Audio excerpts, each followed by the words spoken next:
Hi, and welcome to Between the Sheets with me, Dean Arcuri.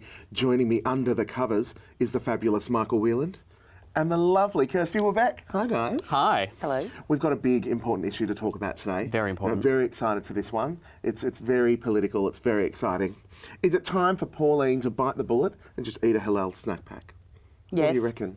Yeah, Yes. because delicious. So, segment can't be over. We've still got time to kill. Segment over, guys. We're done. Let's all go home. Absolutely. They are very young, but don't you think it's Mm. interesting that we have important racial conversations wrapped up in kebabs? You know? Crucial. Very crucial. Conversations wrapped up in kebabs. Absolutely. Yeah. I wonder if she would have a problem eating it if it was a non-halal snack pack. Is it the food itself? No, it's the halal. It's the halal. It's the halal, but it's also delicious. I just think it's interesting that we've got these issues being wrapped down into so many small little things nowadays. It's a bit of an oversimplification, isn't it? Oh, yeah. I'm not known for my depth, let's be honest. Oh, no, not you. I'm not saying that you're oversimplifying it. Shady. But Pauline Hanson. Yeah. That it's the root of all evil in society at the moment in Pretty Australia. much. That She's like is what the Voldemort, issue but is. ginger. Yeah. Well, to her, the root of all evil is halal snack packs. Yeah. And I think if you spoke to any random punter on Smith Street at 12:30 on a Sunday morning... 11:30, 1:30, 2, even 10:30. Yeah, probably even midday. Yeah. Because the reality is it's not a thing. It's an No. It's not a thing. And it is a shame that these conversations have gone left and right and aren't focusing on the really important stuff. Like, I feel like we can't have a fun, intelligent conversation about, racial issues, but we can about a kebab. We can about a kebab. Yeah, sure. Which is quite a shame. It's all coated in kebab deliciousness. I mean, a kebab is... All right, so what's your favourite serving of kebab that you like?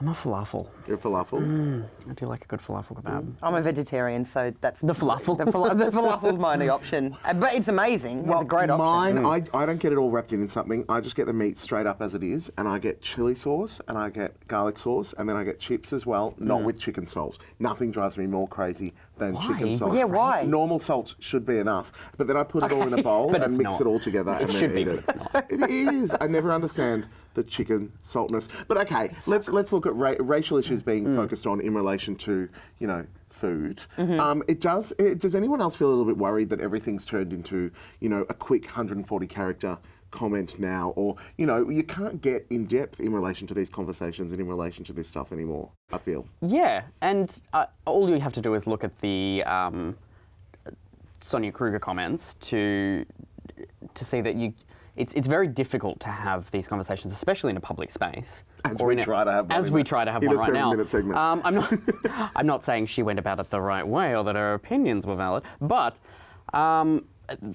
it doesn't mean that the conversation shouldn't be had. It's about having them in a respectful way, with a little bit of lighthearted comedy thrown in. Well, I'm all about the face-to-face conversations as well. And I mean, you just summarised it right then when you were talking about having these conversations in 140 character limits. Like, that in itself just shows how social media focused we are these days, and how we try and have these conversations on Facebook or on Twitter, and we've moved further away from actually engaging with each other face to face and talking to people when they bring points up that we don't necessarily agree with. Yeah. Or it's like the keyboard warrior sort of generation, And it worries me.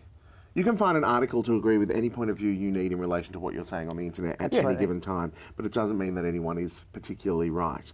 I mean, but it does mean that we're not getting, are we really getting our messages across? Are we really communicating what we need? It makes for an interesting spin on things in relation to, the plebiscite and marriage equality and stuff like that, because you can find positives and negatives in relation to anything that you want, and it makes everything a lot harder. It makes everything really difficult. Like, how often do you post something on Facebook, for example, and then people comment underneath it, and you have a look at the comments and you think, where is that coming from? Yeah. And then you have a look over your message that you initially put out and you're like, oh, okay, maybe that's what they gleaned from it, even though... Whereas if you were face-to-face, you'd be able to just immediately go, oh, no, what I meant was this. Yeah. But then it turns into this massive... Everyone brings their own personal experience into what you've written. Exactly. As opposed to it being your words and your... Exactly. And it's so much easier to pull the reins back in verbally and to just really instantly just go, oh, no, I meant this. And then everyone's like, oh, okay, cool, we're on the same page now. Yeah. But when it's on Facebook or whatever, then you get other people chiming in. It's and not the suddenly three of us having a chat. Exactly. It's the... And it's bigger than Ben 700 Hur. other people on your friends group or their friends or friends of their friends that are all up in your business. Well, what can we do about it? Burn the internet. Burn the internet. Skynet had it right. I'm sorry. If I could find the building that internet lives in, and I just go and have some words with that internet, I tell you, knock on its door and go, oi. Just unplug it. I've got I think it's unplug it. I think it's a good indicator that a lot of those conversations need to be, like we said, not necessarily one-on-one, but in small groups at the pub. Have a pint, have a discuss about certain topics. Maybe don't plaster it all over Facebook.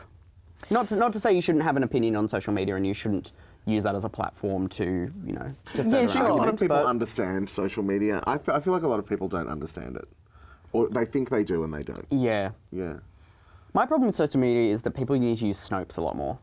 What's that? The debunking website where people post... For hoaxes? People post random stuff like... I do love that people look at this picture and the tagline and don't actually read an article. Share it like Whereas some of the articles you go into and you click into them and they're actually from The Onion and it says, if you've, That's pretty much The Onion. There was an article recently that proved that theory about people just looking at the picture. And just sharing. And just sharing. And then when you went into the article, it actually said exactly that. Like, you didn't people have actually opened this. Yeah, exactly. And it's really interesting because you see people do that all the time. Yeah. Because then you read an article. The new way of attaining and sharing information is just to flick a share, pass it on. Have a like, have a love, have It's a all whatever. about a handball. Yeah, exactly. it's So like, you've got a handball less, have coffees more. Exactly. Definitely. Back to human connection, face to face. Well, there's nothing like getting into bed together for a bit of human connection. Nothing like it. what we've been doing right here. I want to thank you guys for joining me for this very intimate chat that we're sharing with the world. Thank you very much. Thank you, Dean. Via this lovely medium. Thank you for joining me in bed. That's been In Between the Sheets.